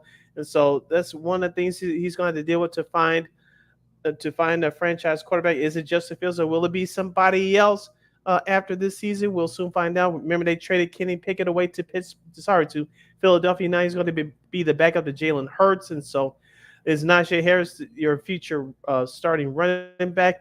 You still have some great wide receivers with Washington and George Pickens. So you still have a nice core there. Don't forget T.J. Watt, not T.J., but J.T. Watt is coming back next year. Remember, he was MIA in the playoffs last year due to a late season injury. So the defense is still good, but he still has some work to do on the offense. And can you finally get that franchise quarterback handled? Yeah, TJ Watt. Hopefully, he'll be nice and healed from that. I think it was a lower leg injury that he suffered. I think it was a knee injury that he suffered late last year. So that's why you didn't see him in that late stretch. He wasn't really 100%. So we'll see. I mean, like I said, for all those lame duck coaches, like you got some fresh paper and look, congrats to him. And we'll see what the Steelers do this year. Like I said, we'll get more into it as we get to training camp and a few weeks, but I'm sure Pittsburgh fans are having a field day with this one. Going to the hardwood on the women's side, of course, we got a new controversy with Caitlin Clark. Oh God, what now? Apparently, her name has been Caitlin Clark's name has been left off the U.S. Olympic women's roster that came out over the weekend. Christine Brennan from New York Times, she was the first to report it. Okay, and I've heard people say, well, they should do it for marketing and this like that. Okay, let me go to this first. Of the 12 women that are in that roster, who would you take out? Yes, I get it. Chelsea Gray. She was injured last year, but she is going to be back by the end of next month, so she should be good to go. Once they practice, so she should be game ready by the time they start their Olympic rounds. Yeah, I know some people say, well, look, take Diane Taurasi out. This is about her 6th or 7th Olympic. Talk about Taurasi. She loves playing there. She has that experience. So you're not going to take her out. Jewel Lloyd, you're not going to take her out. She's been one of the most consistent point guards. This is her 2nd Olympics. So you're not going to do that. Asia Wilson, you're still not going to get her out. Take her out. Sabrina Ionescu, Kelsey Plum. You're not going to you're not going to take any of those ladies out. So what she would just Clark would just be sitting there after if Ionescu hits a 3, get a shot at her. She's gonna be playing a lot of garbage minutes. So please stop, folks. As far as NBC, they need it for marketing. Look, NBC. Look, they got Kayla Decky, who's got a book coming out this week. Simone Biles, Sydney McLaughlin, Sha'Carri Richardson, Noah Lyles. I think NBC's got more than their share of athletes they're going to promote. So I think they'll be fine in that department. But please continue, Sid. Yes, Caitlin Clark would help, but like you mentioned, you have other names there. Yeah, they're carrying the Olympics for the Americans, so I think they'll be just fine. Here's the thing. I think I forgot who said this on social media late last night or early this morning that I read. This is in 1996, and no disrespect to the 1996 women's team that won the gold medal here in America in Atlanta, but you remember that team was used as a marketing tool to get the WNBA the following year. So, someone said this on Twitter. It's like this is not a marketing ploy team. This isn't you're not starting up a league like you did 25 or so years ago. This isn't about getting the next big endorsement deal away from the game. Caitlin Clark already has that. So you mentioned the talented names of the young ladies that you named. You're not going to take any of those ladies off of there. It's just not possible if it's based off talent. And I'll go back to a point that our girl Christine Manica said on this show last Friday. It's been a whirlwind for Caitlin Clark over these last 2 years, especially over this last calendar year. She really hasn't had a break, and even I'm sure the competitive side of Caitlin Clark wants to go over to Paris and compete, but realistically, she can use this break. I know she may not see it now. I know some folks may not see it now, but I think it will benefit her later. Yeah, and people need to also remember too that when she went to when they had their camps and stuff like that, they had their camps going on. She was competing for a national championship those last 2 years, these last 2 years. So it's not her fault. I mean, it's kind of silly that there are people that they're making comparisons. I know Christian Laettner. I'm sure he probably was not very happy when he really went on social media like, wait a minute, what did I do? Like, why am I in it? Look, that whole thing was part of the condition on the '92 Dream Team. That was part of a condition so that they were transitioning from the college to mostly pro, all pro, and he was the most decorated, coming off 2 national championships with the Final Four all 4 years he was at Duke, 3-time All-American, National Player of the Year. I know some people say, well, Shaq should have been there. You listen to Christian Laettner's comments, especially in recent years, especially not too long ago when he was doing the interviews for the Final Four. He knew his place on that team. He knew that, look, he still has a bruise on his collarbone for that forearm that Barkley gave him, welcome him to the NBA. So, he got a head start on that. Yeah, so I think it's sort of silly. He wasn't used as a marketing ploy either. So if people say, oh, well, Christian, no, he was not. He'll tell you. He doesn't even show his gold medal to his children. So that just shows you how you felt about that. But, carry on, Sid. Yeah, so as I mentioned, Caitlin Clark, as our girl Christine Manica said on this show last Friday, she could use her break because everything has been on her shoulders over the last year or so. So, with the WNBA taking a break for the Olympics later on next month, she can use that break and she can reset. And I'm not saying that Indiana Fever are going to make the playoffs or anything like that, but she could take this time, regather herself, reset, and make some improvements to her game, which and get adjusted to that WNBA style of play, which is definitely going to benefit her down the road. So I think her having a break, it's not going to hurt her. It's definitely going to help her. Yeah, and the chance 4 years from now when the games come here to America in Los Angeles. So it's not like she's old and decrepit and she's going to not have a chance to play anymore. That's definitely not the case. Yeah, Cheryl Reed, who's the Minnesota Lynx head coach, is going to be head coach in the squad. I mean, look, she hasn't had a lot of interaction with her.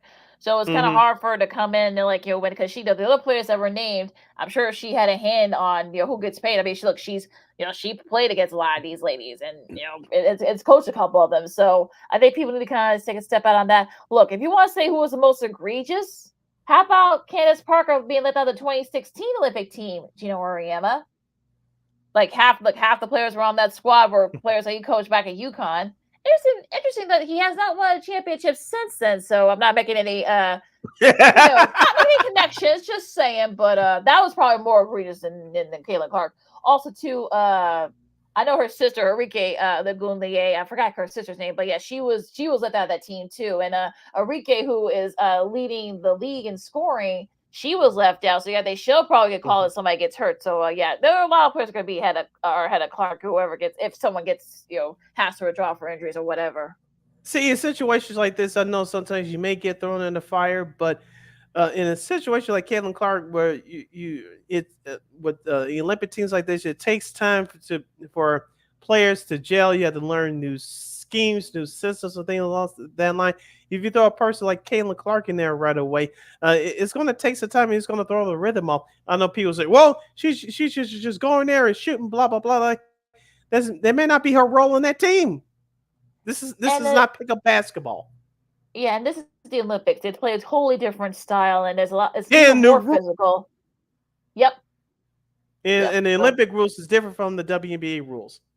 yeah, the styles are completely different. So look, I mean, we'll keep you guys updated. You got the Olympic trials coming up. I believe swimming's having their trials coming up later this week. So we're getting into the weeds here for the Olympics. So I'm excited.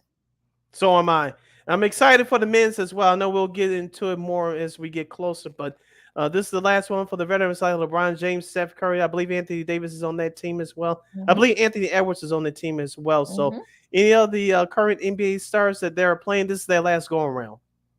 Yeah, absolutely. And yeah, like I said, we'll get into it after if Boston is sweeping the the Mavs, but I don't think that'll happen. But yeah, I mean the men are gonna have a. I know some people say that look, the men are look. Remember, Pop's coaching the team now, so you know they're gonna get the best out of them. And of course, like you said, it's could be the last go around for guys like LeBron and Steph and that group. So well, Steve Kerr, I should say, he's coaching that team, so you gotta think that he'll probably demand the best of his guys. So it'll be interesting to see if the men can look. It's not going to be easy. Look, it hasn't been in years, but I think the men should have a good shot at winning the gold again with the way the team's set up. So we'll see. It should be interesting. Yes, it will be interesting. This USA men's team, they do have a shot to win. I expect them to win it, but as we said before, Lakina, over the last 20 years or so, we saw it wreak its ugly head actually 20 years ago this summer over in Greece. Remember that team with Richard Jefferson, Carlos Boozer? Mm-hmm. I believe Tim Duncan was on that team. A young Allen Iverson, Dwayne Wade, I believe Amari Stoudemire was on that team as well. They brought home the bronze medal, but they performed so poorly that we as Americans remember that they didn't live up to their billing in terms of winning the gold medal. And from where the NBA, not just the NBA, but where the game of basketball was at that time, and fast forward into now, you have professionals like the faces of the league, like Luka Doncic and Joel Embiid. I think he's on the USA team. You correct me if I'm wrong, but you have some of your foreign stars like Giannis Antetokounmpo. They're not playing for the Americans; they're playing for their native home country. So that's taking a big hit as well. So the world has caught up to USA basketball, and USA basketball just has to keep up just to maintain a slight edge. And I do mean slight. Yeah, I mean KD's also on that squad, so I think it's probably the last go around for him as well. Bam's gonna be there. Looking at the roster, Anthony Edwards, Joel Embiid, Tyrese Halliburton. I think those guys will probably be healed up by the time that comes back. Tatum's on there too, so I think if you're Curry, you probably want Tatum to hurry up and wrap that series up again, so you can have a little bit of time to rest in between having to practice. Kawhi, he should be all nice and healed up. Of course, LeBron's there too. Same thing with Drew Holiday as well. Of course, hoping to wrap up that series up. So yeah, I mean, I think they got the team to do it. Like I said, they probably their biggest competitor is probably gonna be Canada, because a lot of those guys are not only playing in the league, but also playing in college. So it's gonna be interesting to see how that kind of shakes out. Spain they're not the team that they used to be. So you got no Gasol brothers on there, so you gotta wonder what can they give the U.S. a little bit of some fits. So but yeah, I think they should win the gold medal top of the United States. Look, will it be easy? Look, this isn't 32 years ago where the dream team blew out everybody. So they should be able to kind of get it. At least they should be able to win the gold medal. I'll say that. Yeah, it's not going to be easy, but they should be the favorites. Too bad Spain can't reincarnate Ricky Rubio from 2008, right? Because he almost beat the U.S. in that gold medal Yes. game. Too bad he couldn't get a jump shot consistently in the NBA, but that's a whole nother issue. But he almost single-handedly beat the Redeemed team back in 08, but thank goodness that didn't happen. The late great Mr. Kobe Bryant had a lot to say about that.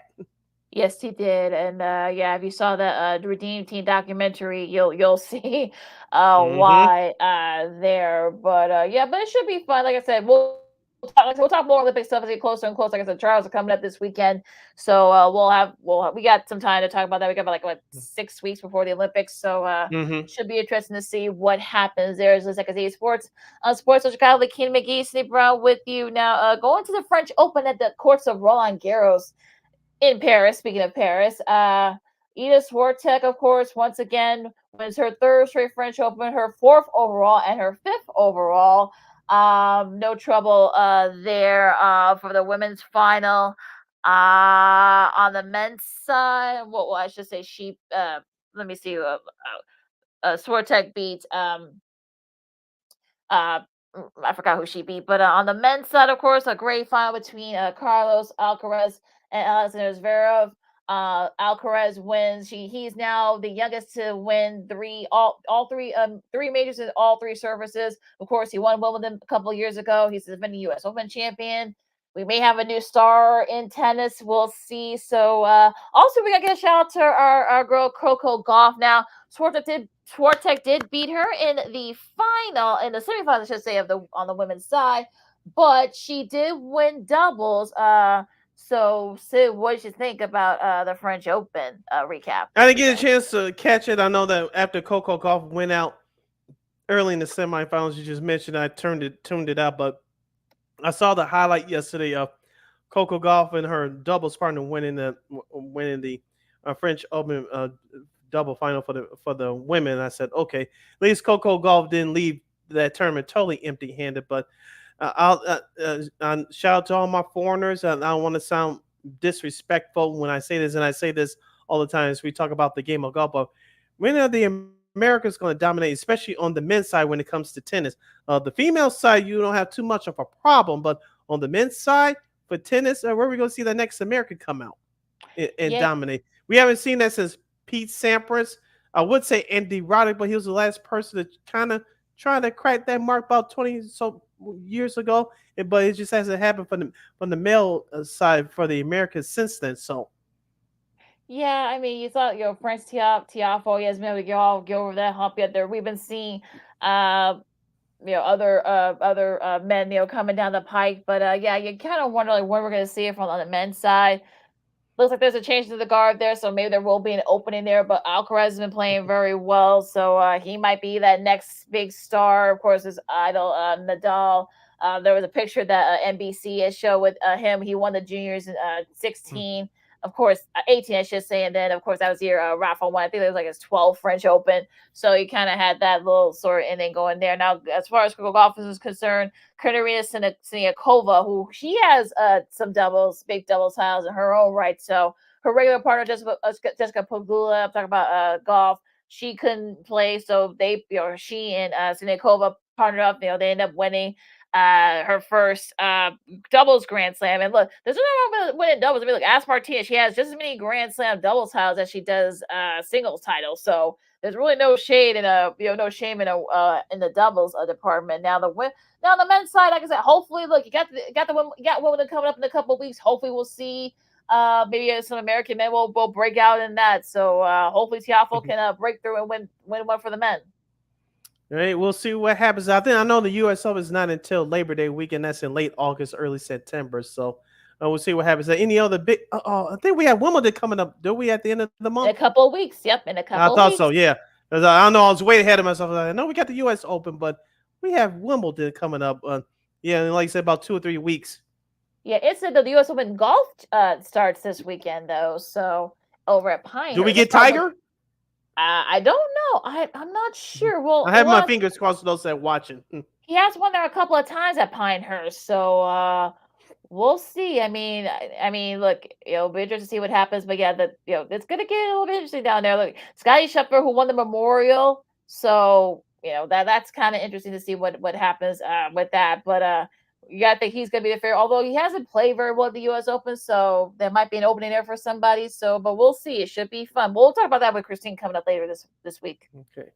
All right, you're listening to Second City Sports on Sports Zone Chicago, the Monday edition. Say Lakina here with you right here on Sports Zone Chicago as we wrap up the Monday show. Before we get done, still we have a few minutes left before we get to Old School TV Monday. Any last minute sports nuggets? Anything that you observed from the weekend from the world of sports? Any last minute thoughts? Anything that's been bubbling up in your stomach? Anything you had to get it out your system? Well, not that, but they got the men's college baseball. Some of the I think they still have one more spot to do. I mean, Tennessee, they're number 1 overall seed. They clinched a spot. Florida clinched a spot yesterday. Texas A&M, they clinched a spot. So did Kentucky, Florida State.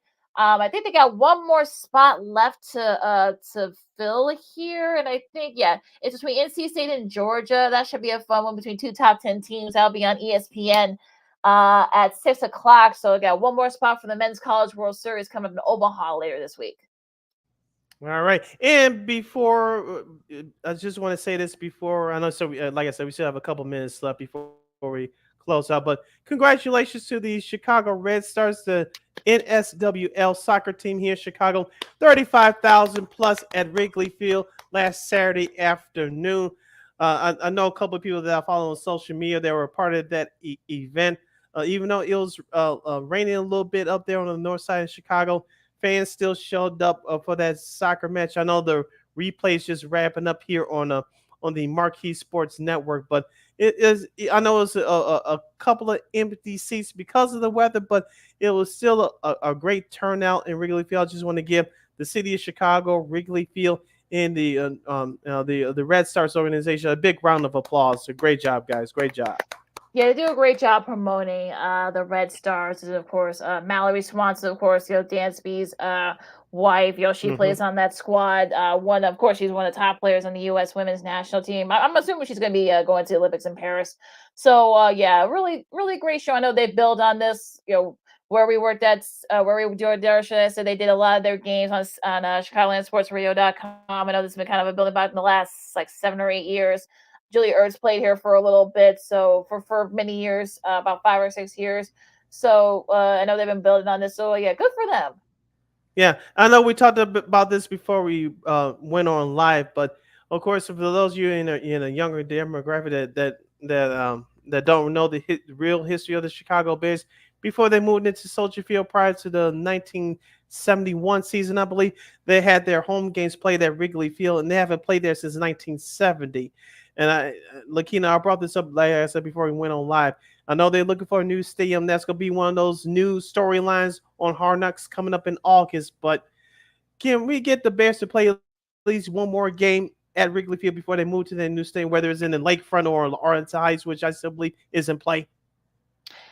Like I said, you got to talk to some people. Someone's got to talk to somebody. Would you love to see it personally? Yeah, I wouldn't mind it. Are we going to have the same set as when Northwestern plays? Yeah, are we going to have both teams on one side of the field because it's so compacted? Mm-hmm. I don't let's see. Someone's going to talk to somebody. Well, I'll just leave it at that. ...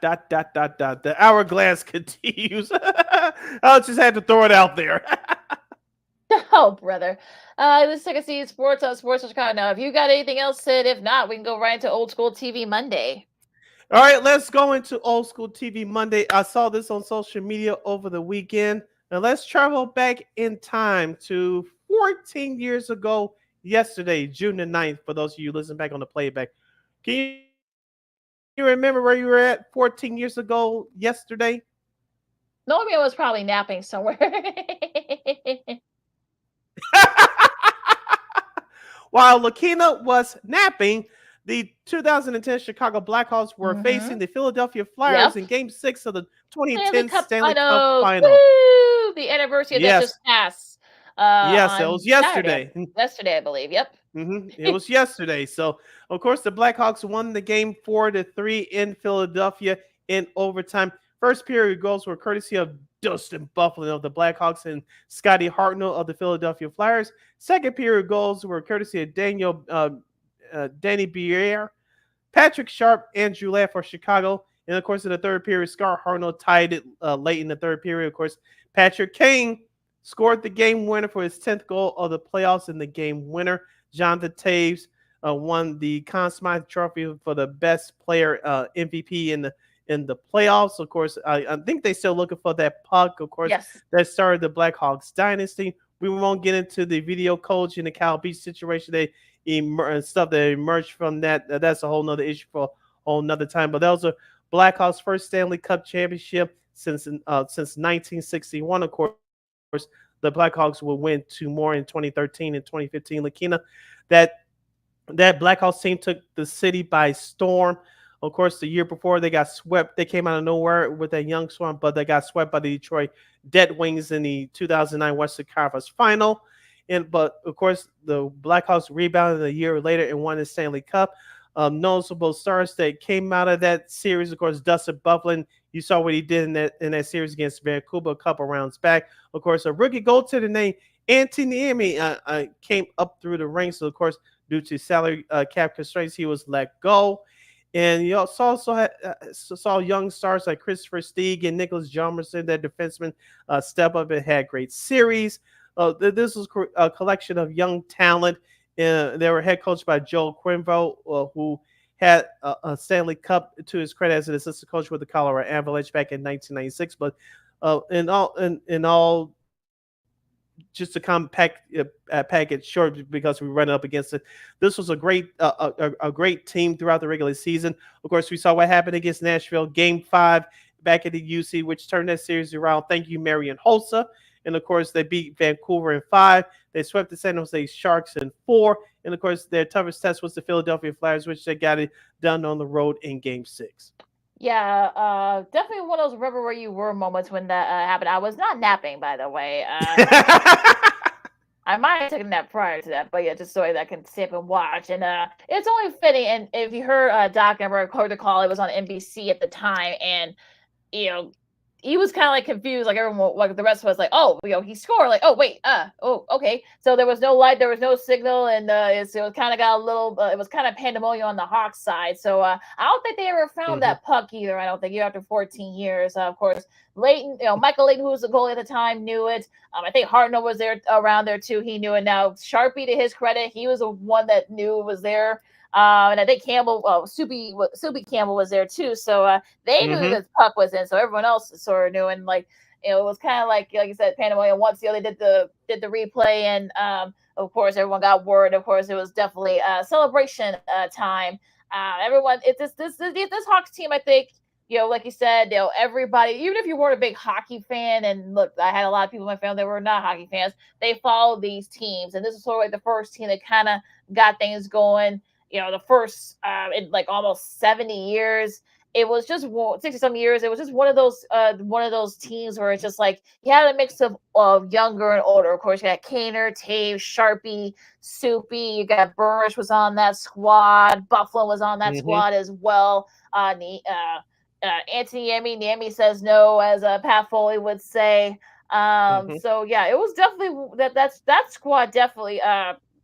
No matter north side, west side, south side, everybody, even for people who don't watch hockey, were fascinated by this squad. Yes, you can catch that full version of Game 6 on YouTube. I know they had the NHL International feed with the late great Dave Strader and John Micheletti, who still does the TV commentary for the New York Rangers, and another RIP Lakina. Ray Embry, who was the backup goalie on the 2013 team. Remember, he was the original starting goalie on that Philadelphia team, but he got hurt early in the year, so he was placed on the injury list. So 2 RIPs from this series with the late Dave Strader, the hockey TV announcer, and of course Ray Embry.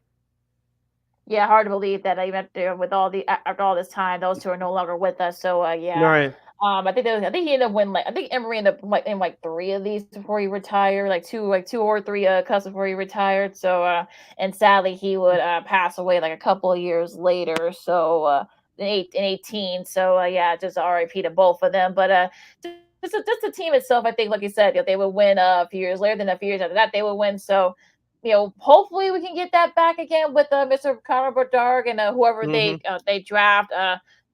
Davidoff or whoever they end up drafting, Kyle Davidson, trying to kind of relive that glory. And I think Hawks fans are becoming very patient, so we'll see what happens. Yeah, like I said before, you can catch the full version of Game 6 of the 2010 Stanley Cup Final on YouTube. The NHL International feed is up. I believe the NBC feed is up as well. So if you get a chance, watch it tonight. As the Blackhawks won their first Stanley Cup since 1961 over those Philadelphia Flyers. The one other beautiful moment, Lakina, even though a few of those Flyers fans left after the Canes scored their goal, most of them stayed there to watch the Blackhawks celebrate on that ice. We talked about Philadelphia fans being rowdy and disrespectful. Well, they took it to the face. Well, yeah, and also too, some were actually cheering, so I commend the folks there for that. I mean, they were cheering right along with some of the Hawks fans. So And also Sharpie is back there as one of the execs there, so hopefully can kind of get it going over there too in Philadelphia.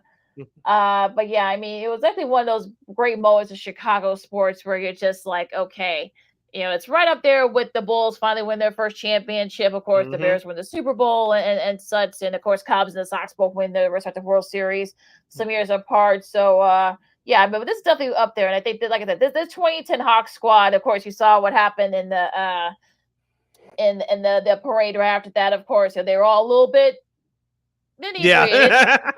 Of course, poor Duck and Keith got his teeth knocked out in that game in Game 6 as well. Came back. I got no teeth. They're like, do you ever know what a good dentist? He would say that. So Yes. yeah, that's just a really great time all around, and hopefully we can get that glory back. All right, Lakina, close us out. You can follow my Kim McGee on the Twitter, @SaKiosCorgi, the IG. You can follow your Sydney Brown on the Twitter, X, and the IG at SidKid80.